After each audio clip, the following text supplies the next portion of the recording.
Nearly 80 years have passed since the atomic bombings of Hiroshima and Nagasaki, but the shadow cast by nuclear weapons has never entirely faded. In fact, recent events, most prominently the ongoing confrontation between Russia and Ukraine, have propelled the issue back to the forefront of global security discussions. The world today stands at a crossroads reminiscent of the earliest days of the nuclear age, a time when the devastating power of atomic weapons was first revealed and when their potential for destruction forced humanity to reckon with unprecedented moral and strategic dilemmas. To understand the present, it's essential to revisit the origins and evolution of nuclear arms, beginning with the core types of nuclear weapons developed since that fateful summer of 1945. Each type has its own history, mechanics, and intended impact, shaping both military doctrine and the broader international debate over proliferation and disarmament. The starting point is the so-called A-bomb, or atomic bomb, which was the first to be constructed and used in warfare.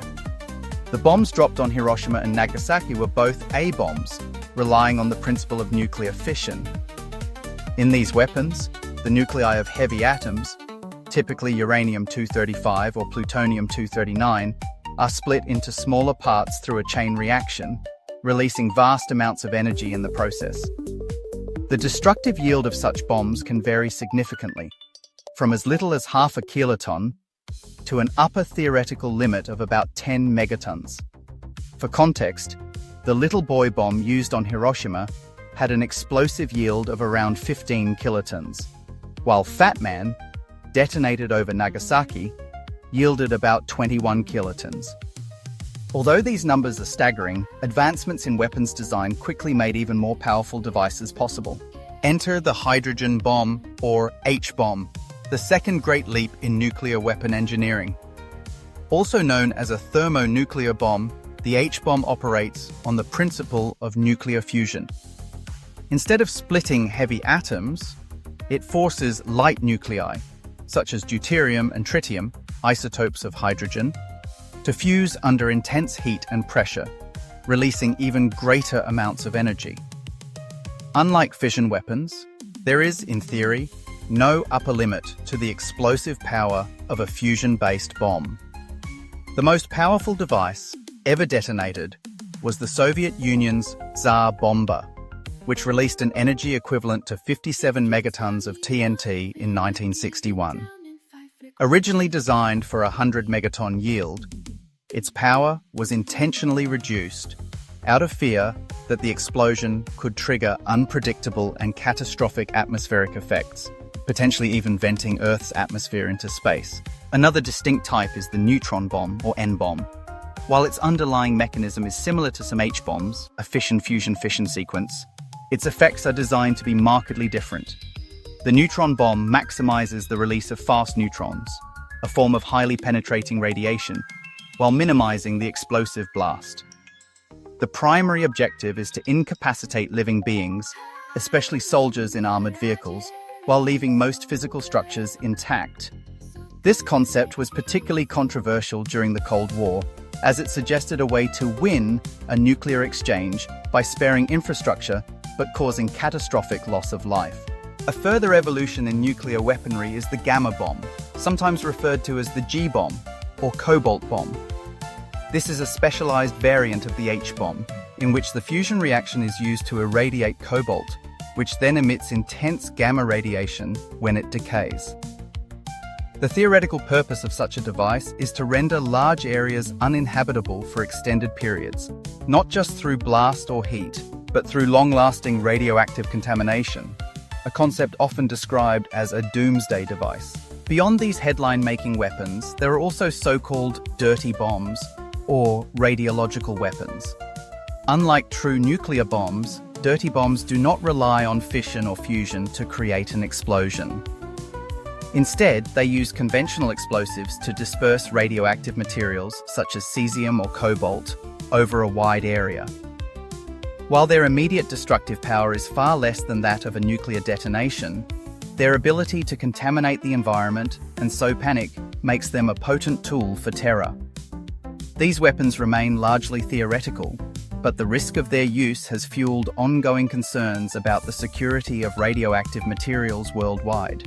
The threat posed by depleted uranium munitions falls into a similar category.